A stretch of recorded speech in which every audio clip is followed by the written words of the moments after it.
नहीं, वो आतंकवादी तो थी नहीं, वो तो क्रांतिकारी है और हम तो अपनी दोस्त को सल्यूट करते हैं। आंदोलन किया है, ना वो आतंकवादी है, वो ना टेररिस्ट है, ना वो खालिस्तानी है, ना वो पाकिस्तानी है, वो हिंदुस्तानी है और वो क्रांतिकारी नेता होते हैं, उनको दिखाई कम देता है और सुनता ऊंचा है। जब ऊंचा सुनता है तो धमाकेदार विचारों से बात करती थी, वो अम्बेडकरवादी थी, वो भगत सिंह पढ़ती थी, वो संसद के अंदर जो इतने लोग बैठे हैं सबसे ज्यादा बलात्कारी हैं, अत्याचारी हैं, 2 नंबर का पैसे कमाने वाले हैं। ये तो वही बात है कि जो एक कमल का फूल पहन लेता है वही पवित्र हो जाता है। क्रांतिकारी विचारों से देश बचता है, हमारा समाज बचता है, हमारी आवाज से लोगों का भला होता है। तो हम सभी आतंकवादी और हम तो दोस्तों उचाना है, उचाना धरना चला हुआ है किसानों का, लंबे टाइम से धरना चला हुआ है और ये सरकार धरनों की सरकार हो गई है। अलग अलग किसान मजदूर धरना देते रहते हैं, सरकार सुनती नहीं है। यहाँ जो उचाना धरने पे जो किसान बैठे हैं उन्होंने जो नीलम जो संसद पे विरोध प्रदर्शन में शामिल थी, जिसको गिरफ्तार कर लिया गया है, यूएपीए उस पर लगा दी गई है, उसका इन्होंने सिक्किम शोकन जो नैन है, इन्होंने उसका कहीं ना कहीं समर्थन किया कि वो लड़की ठीक काम में गई थी, या समर्थन नहीं किया। एक बार इन्हीं से जानना चाहेंगे। नमस्कार मैम। नमस्कार तो अभी जो एक मसला आया हुआ है जी, ये जो नीलम वाला, जी जी और आपका आंदोलन भी चला हुआ है, जी। बड़ा जो मीडिया है वो कोई उसको किसान आंदोलन से जोड़ रहा है, कोई कम्युनिस्टों से जोड़ रहा है, कोई कह रहा है कि वो माओवादी है, कोई कुछ कह रहा है, जैसे किसान आंदोलन में खालिस्तानी बताया। आप कैसे देखते हैं? नहीं, वो आतंकवादी तो थी नहीं, वो तो क्रांतिकारी है और हम तो अपनी दोस्त को सल्यूट करते हैं कि उसने एक क्रांतिकारी विचारधारा को प्रमाणित किया। यानी ये कह सकते हैं कि आज का भगत सिंह। कहना सबके बस की बात है, कहना कोई भी कह सकता है। बात यह है कि उस पर विचार करे, उसके अनुसरण करे और उसको अपने जीवन में धरातल के ऊपर प्रत्यक्ष करे। इसने जो हमारी दोस्त है इसने बहुत बढ़िया काम किया।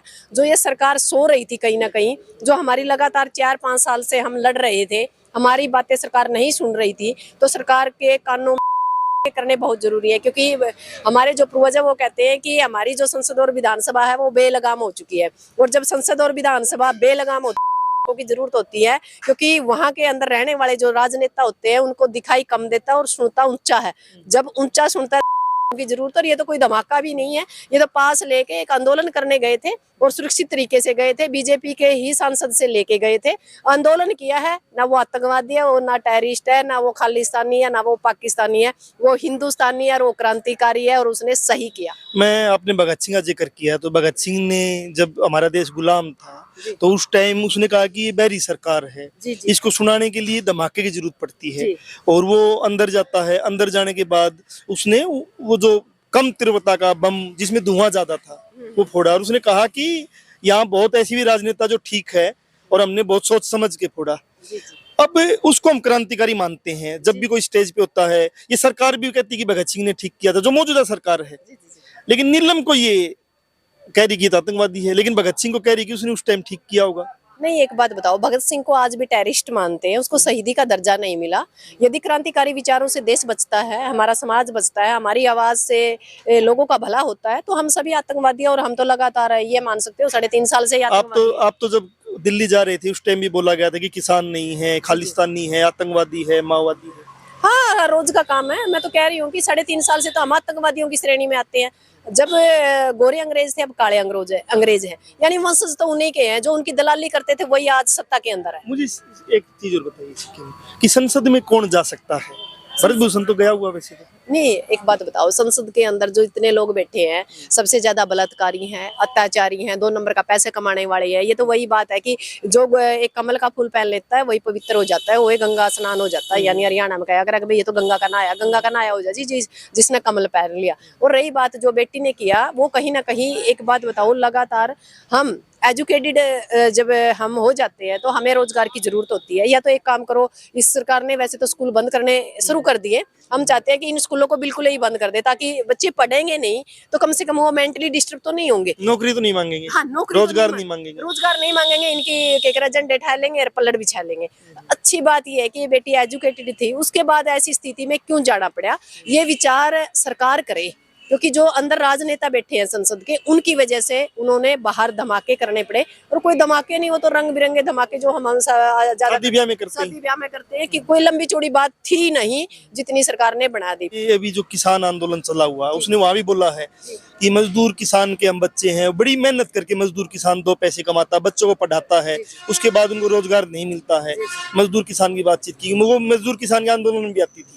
अभी आप लोग क्या करने वाले भविष्य में? नहीं, भविष्य में तो ये है, देखो एक बात बताऊं, उन्होंने हमारा समर्थन भी किया है। जब पहलवान आंदोलन था, लगातार मेरे साथ 3 दिन रही और लगातार मेरे संपर्क में रही है। पर अब से 1.5 महीने पहले बात हुई थी, पर मैंने कभी सोचा नहीं था कि नीलम इस हद तक जा सकती है। वो क्रांतिकारी विचारों से बात करती थी, वो अम्बेडकरवादी थी, वो भगत सिंह पढ़ती थी, वो सर छोटू राम पढ़ती थी, और हमारी लंबी डिस्कस होती थी राजनीति के ऊपर कि इस राजनीति को कैसे बदला जाए। क्योंकि मैं बार बार कहती थी सत्ता परिवर्तन नहीं, व्यवस्था परिवर्तन करूंगी, तो वो बार बार मेरी टांग खिंचाई भी करती थी। कभी मजाक में सिक्किम में आप तो गलत पंगा ले लिया है, इतना आसान नहीं है, जो ये समाज के लोग हैं ये साथ नहीं देंगे, ये वोट उन्हीं राजनेताओं को देंगे, हमें सिर्फ लड़ना है, हमें लोगों को जागरूक करना है। जिस दिन मेरी 1.5 महीने पहले बात हुई थी, उस टाइम यही बात हुई थी कि हम घर घर जाके लोगों को जो हमारे मुद्दे हैं उनको छपा के लोगों को, पढ़े लिखे लोगों को पढ़ाने की कोशिश करेंगे, छोटी छोटी मीटिंगें करके लोगों को समझाने की कोशिश करेंगे। पर मैंने कभी नहीं सोचा था कि मेरी दोस्त ऐसा फैसला लेगी। तो अभी क्या आगामी क्या रहेगा किसानों का, क्योंकि यहाँ आंदोलन भी चला हुआ है कि नीलम के मसले पे आप क्या कोई प्रस्ताव पास किया? अखबार में छपा कि 3 प्रस्ताव पास किए आप लोगों ने। कल हमारी महापंचायत थी, किसान संगठन, सामाजिक संगठन और किसान संगठन, ओनली सिर्फ जींद के। तो हमने ये कहा कि हमारी जो दोस्त है, यानी जो नीलम है, उचाना की बेटी है, इसको रिहा किया जाए। इसके ऊपर जो यूपीए जो धारा लगाई है उसको कैंसिल किया जाए, उसको खत्म किया जाए। और उसके बावजूद यदि सरकार जल्द ही उनको रिहा नहीं करती तो हम पूरे हरियाणा की खाप पंचायत, किसान संगठन, सामाजिक संगठनों को बुला के एक बड़ा फैसला भी लेने का काम करेंगे। ये भी हो सकता है कि ये धरना दिल्ली की तरफ फिर रुक कर सकता है। तो सिक्किम शोकन हमारे साथ थी, डॉक्टर हैं, ये लगातार किसान आंदोलन में रही हैं और इनका साफ मानना है कि उसने कोई गलत काम नहीं किया, क्रांतिकारी काम किया है, रोजगार मांगने गई है और लीगल तरीके से वो गई है, वहाँ रोजगार मांगा है, वहाँ उसने नारे लगाए हैं। और लगाए भी क्यों नहीं, संसद के अंदर जो लोग बैठे हैं, रमेश बिधूड़ी आपको याद होगा कि एक अल्पसंख्यक सांसद को गाड़ियां देता है, उसको धर्म को टारगेट करके गाड़ियां देता है। आज वो रमेश बिधूड़ी संसद में है, सम्मानीय पद पे बैठा है, लेकिन जो सांसद है अल्पसंख्यक समुदाय से, दानिश अली, उसको अधिकार नहीं है कि संसद में जाके विरोध प्रदर्शन कर सके, उसको बाहर निकाल दिया जाता है। तो जब देश के नौजवान है ये सब चीज देखेंगे तो वो क्या कदम उठाएंगे? और जब हमारे खिलाड़ी, मैं फिर पूछ रहा हूँ, जब हमारे खिलाड़ी गए थे उनको कुचल दिया गया था, कैसे उनके मुंह पे बूट रखा गया? नहीं, एक बात बताओ, जिस दिन खिलाड़ी कुचले गए उनके साथ हम भी तो थे, मैं भी थी और नीलम भी थी।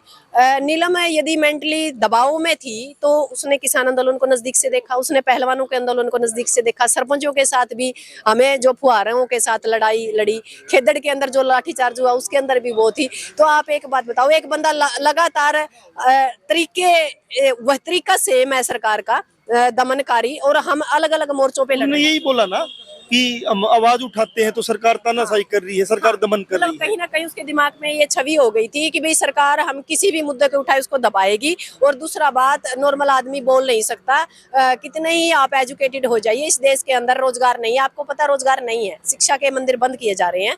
जो हमारे बच्चे हैं जिनके पास जमीनें बेच के विदेशों में मजदूरी करने के लिए हम मजबूर, और विदेशों में भी जा रही, तो जिस प्रकार से डोंकी में और उनका मर्डर हो रहा है, हर रोज लाशें आ रही है। हमारी तो नस्लें भी मतलब आज टारगेट पे है, क्योंकि जमीनें हमारे पास बची नहीं है, जो बची है वो सरकार की निगाह में नस्ल गुलामी की तरफ जा रही, गुलामी की तरफ है। जो देश के अंदर बैठे वो फोन के अंदर घुसे हुए, उनको पता ही नहीं देश के अंदर क्या हो रहा है। जो लोग जागरूक हैं वो फौज में लग जाते थे, वहां अग्निपथ लेके आ गए, वहां से हमारे बच्चे तिरंगे के अंदर लिपट के आ रहे हैं, कुछ बच्चे विदेशों से लिपट के आ रहे हैं, कुछ बच्चे बेरोजगारी की वजह से ऐसे ऐसे कदम उठा रहे हैं।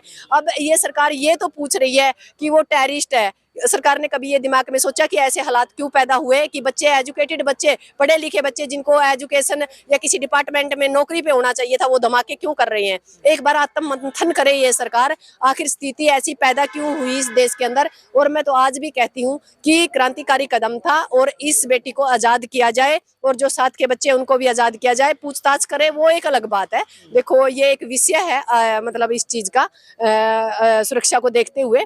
पर ऐसा नहीं है, क्योंकि नीलम के बारे में हम छाती ठोक के कह सकते हैं कि वो बेटी क्रांतिकारी थी।